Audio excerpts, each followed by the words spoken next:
होळीच्या सणापासून पूर्वी 8 दिवस पूर्वीच होलाष्टक सुरू होते. या होलाष्टकाबद्दल अनेक मान्यता आहेत. काही गोष्टी करू नयेत, काही गोष्टी कराव्यात. अ, अशा काही मान्यता आहेत, ज्यामध्ये महत्त्वाचे म्हणजे लग्न, मुंज किंवा नवीन कुठल्या व्यवसायाचा प्रारंभ असेल, असे काही शुभ कार्य करू नयेत, असे या काळात जे आहे ते मानले जाते. याच बाबत आपण धर्मशास्त्र अभ्यासक आहेत आपल्यासोबत डॉक्टर नरेंद्र धारणे यांच्याकडून अधिक माहिती जाणून घेणार आहोत. नमस्कार.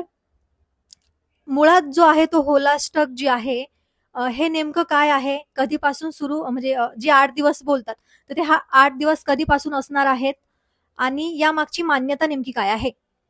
होलाष्टक म्हणजे होळी आणि अष्टक असे दोन त्याच्यात विभाग आहे, फोड केलेले. तर अष्टक म्हणजे 8 दिवस. होळीच्या आधी जे 8 दिवस असतात त्याला होलाष्टक म्हणतात. आणि हा अशुभ पिरियड सांगण्यात येतो, कारण याचा एक संदर्भ जो आहे हा पुराणात आहे. विष्णू पुराणामध्ये त्याचा उल्लेख आहे. भगवान विष्णूंनी जो अवतार घेतला, नरसिंह रूप, भक्त प्रल्हाद जे होते त्यांना त्याच्या असणाऱ्या पित्यानी ते विष्णू भक्त आहेत म्हणून फार त्रास दिला, आणि ते 8 दिवस अतोनीत छळ केला भगवान प्रल्हादांचा, त्यांच्या वडिलांनी, हिरण्यकश्यपूंनी. तो इतका छळ होता का ते 8 दिवस त्यांनी मानसिक, शारीरिक सगळ्या प्रकारचे त्रास दिले. आणि तुझा देव दाखव असं सांगितलं, आव्हान दिलं. आणि भगवान विष्णू मग होळीच्या दिवशी प्रगट होऊन आपल्या भक्ताचं त्यांनी रक्षण केलं.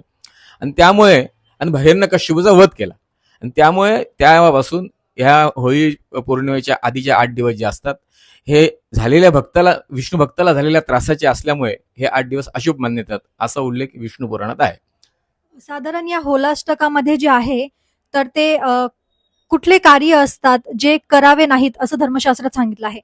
धर्मशास्त्रानुसार होलाष्टकात कोणतेही नवीन कामाची सुरुवात, नवीन आरंभ गोष्टींचा, लग्न, मुंज, वास्तुशांती अशा प्रकारचे कोणतेही कामं करू नये असं सांगितलेलं आहे. होलाष्टकात पूर्ण भारतामध्ये होलाष्टक पाळण्यात येतं. उत्तर भारत असो, दक्षिण भारत असो, महाराष्ट्र असो, होलाष्टकाचे अशुभ परिणाम मुहूर्तशास्त्राप्रमाणे सांगितले. त्यामुळे या 8 दिवसात कोणतेही शुभ कार्य हे करू नये. फक्त जे आपले रोजचे नित्यकर्म असतात, रुटीनचे कामं असतात, तेच फक्त करावे असं धर्मशास्त्र सांगतं. हा काळ जो आहे तो नकारात्मक आहे का? हा काळ नकारात्मक असतो. आणि निसर्ग चक्राप्रमाणे या काळात निसर्ग बदलत असतो. म्हणजे थंडीचे दिवस संपून पूर्णतः उन्हाळा लागत असतो. त्यामुळे माणसाचं मन आणि बुद्धी थोडी अस्थिर झालेली असते. ऋतू बदलाचा हा काळ असतो नैसर्गिक चक्राप्रमाणे. त्यामुळे मन आणि बुद्धी अस्थिर असल्यामुळे माणसाचं मन पण स्थिर नसतं, आणि त्यामुळे या काळात कोणत्याही नवीन घटना करणं अयोग्य असतं आणि अशुभत्व त्याच्यात सांगितलेले. त्यामुळे हे होलाष्टकाचे 8 दिवस कोणत्याही नवीन गोष्टी हे करू नये. ऋतू बदलानुसार सुद्धा या 8 दिवसात फक्त साधना, आध्यात्मिक उपासना, चिंतन या गोष्टी शास्त्रात सांगितल्या. साधारण 24 तारखेपासून 24 फेब्रुवारीपासून जो आहे तो या होलाष्टकाला प्रारंभ झालेला आहे.